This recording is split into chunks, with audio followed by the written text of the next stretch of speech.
you guys, just wanted to do a little video here on my Hatsan Model 125 177 caliber. It's a super cold here today. It's just like ridiculously cold. So, kind of stuck here at home, so I figured I'll do a little short cold weather review. So it's just short range here at the house of the Model 125. This gun, I'll give you a little history on this guy. I bought this gun probably 2 or 3 years ago at a pawn shop for 90 bucks.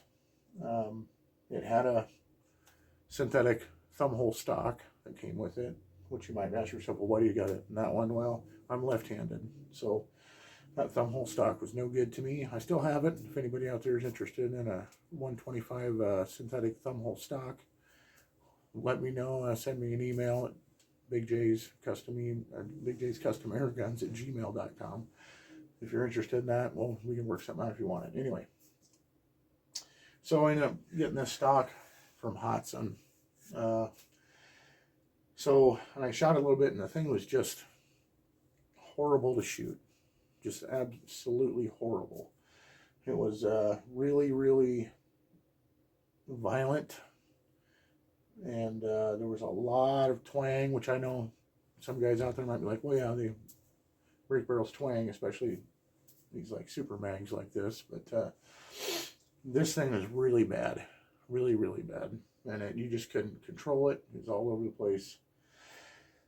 So I basically put it up, and it just sat there. I got the stock for it, put it in the stock. I've shot it a few times here and there, but it just turned me off so much shooting it that it just sat. So here, I've been kind of on a 177 kick recently, and so I decided to, I was going to pull it apart and see if maybe I could get the spring and the guide out and just kind of clean everything out, make sure the piston seal's good, all that kind of stuff, lubricate everything really well, put it back together, and shoot it, see if it made any improvements to it. So, when I got it apart, I'll put up a picture, and the picture doesn't do it justice on how bent this spring is. It was, I mean, it's like the end of it was just like that. So I don't know if it was left cocked or if it was like that right from the factory and they went ahead and shoved it in there anyway. At any rate, I think that really lent to the extra super twangy and really violent and violentness of this gun. So I kind of ruled that out. I do have a mainspring out of a 125 25 caliber, but it's considerably a heavier spring, and I don't know. So I did have the parts laying around to convert one of these 125 spring guns into what would be a Nitro piston gun, a Crossman Nitro piston. So what I did was got the stuff out. I converted my 25 caliber spring 125 to a Nitro piston gun. There's a guy named Mike Ellingsworth. I have a video on him on my channel where I just do a video about him. I don't actually never done a video on how to do it because he explains it so well that nobody's going to do it better than him. So anyway, he makes and sells the adapters that you need to make that Nitro ram fit in there. What the ram is out of a Benjamin Trail NP-XL 25 caliber ram. And with Mike's adapters, it's a drop-in. You don't have to modify anything. It just, you take the gun apart, you put there's a aluminum plug that goes in the end inside the piston, and then he's got a Delrin cap that he machines that sits down at the bottom for the head of the ram to sit in. And it works great. It goes back together pretty easy because there's not a ton of compression to get it put back together. As you know, these things can be a little scary to work on, no matter if it's a big Hatsan 125 or if it's something else. So anyways, when I ordered those parts from him, I ordered an extra set. They've been sitting around for 2.5 years, and I just thought, you know what, I got the ram, I got the parts, let's put it together. So I went ahead and changed it over, and of course the shot cycle is much better. The cocking is super smooth. it shoots much better. Oh, and when I had it apart, I also polished where the sear engages the piston, and then I polished a little bit on that sear, and then lubricated them well to make sure that, you know, things would work the best there. And it definitely improved it. And you'll hear me say this, I think, later in the video too. But the trigger still has quite a bit of creep in that second stage. I'll learn how to get better at tuning those triggers. Anyway, I'll talk about that later, so I'm kind of being redundant here. So anyway, it is shooting way better, and I wish been shooting. I have a lot of different 177 pellets, you guys, but it likes these H&N Sport Sniper Magnums. They're a 14.97 grain 177 pellet, so basically a 15 grain pellet.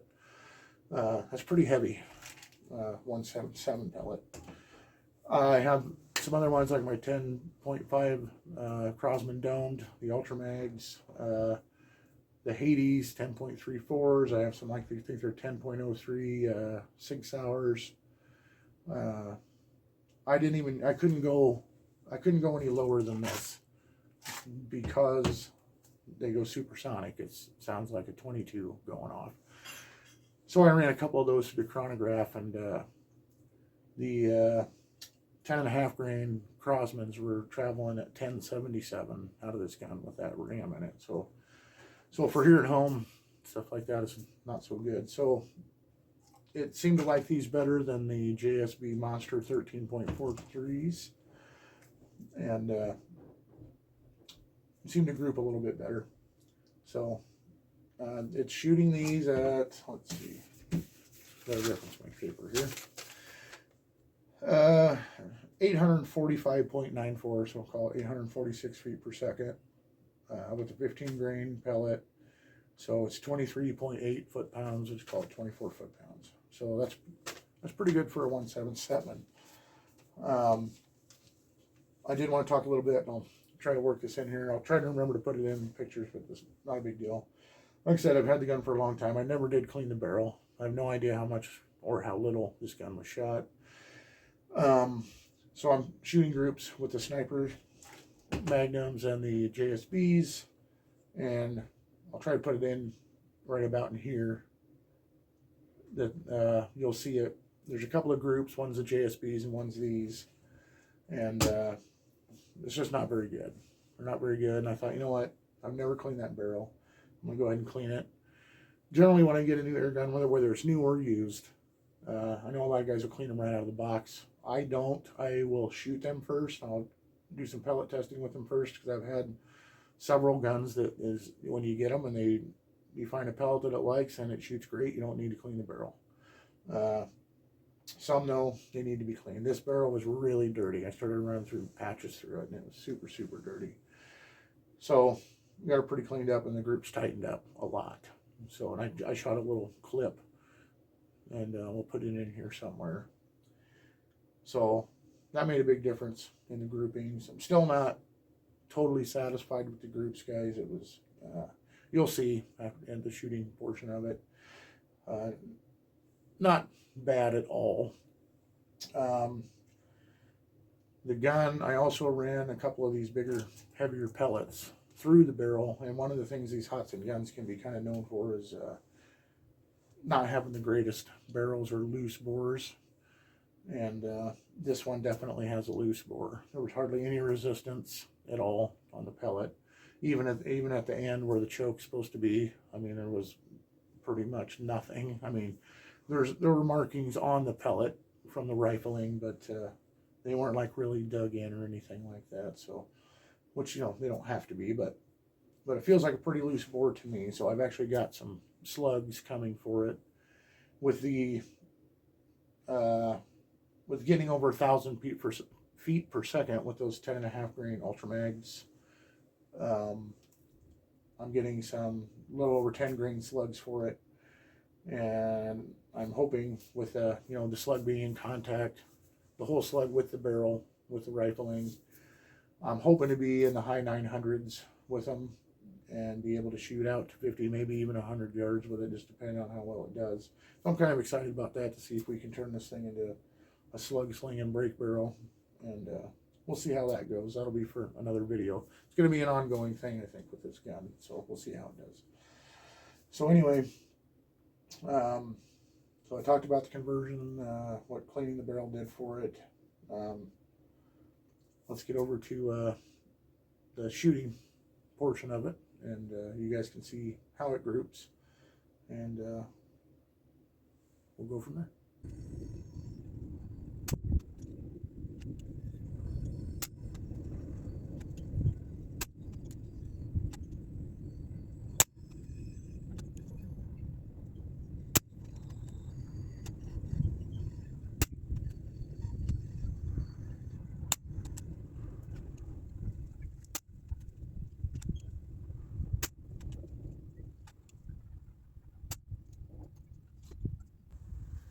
Well, guys, that's not too bad of a group. You can see I had me a little, like this one got away from me. Let's do a little measuring here. I don't know if you can see that breath, guys. It is, feels like a 5 out here today. Let's go this way. That's 0.85. And move that in just a little bit. Oop. And 0.66. So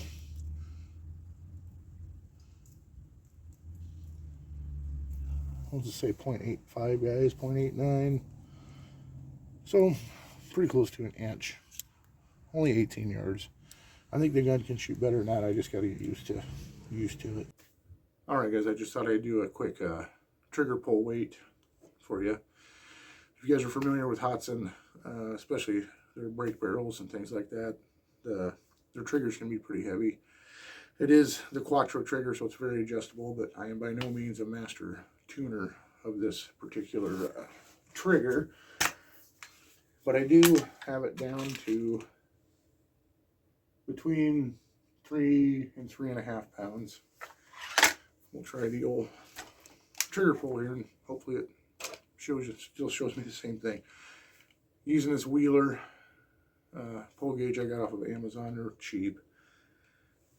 I will get alignment at some point here, but for now, this will work.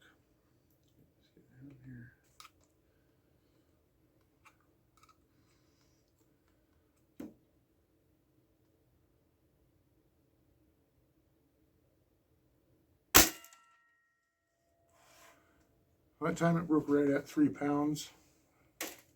I don't know if that'll, it's focusing on that, but for what this is, 3 pound trigger is not bad. I do need to learn a little more about tuning these triggers because or adjusting them because there's still quite a bit of creep, but it's much smoother than it was before. I did polish where the sear engages the piston, and then also a little bit on the sear itself, and then made sure they were greased up. So it made a big difference in the trigger. It's much better, but could still use more improvement. We'll keep working on that. Let's move on to the next part.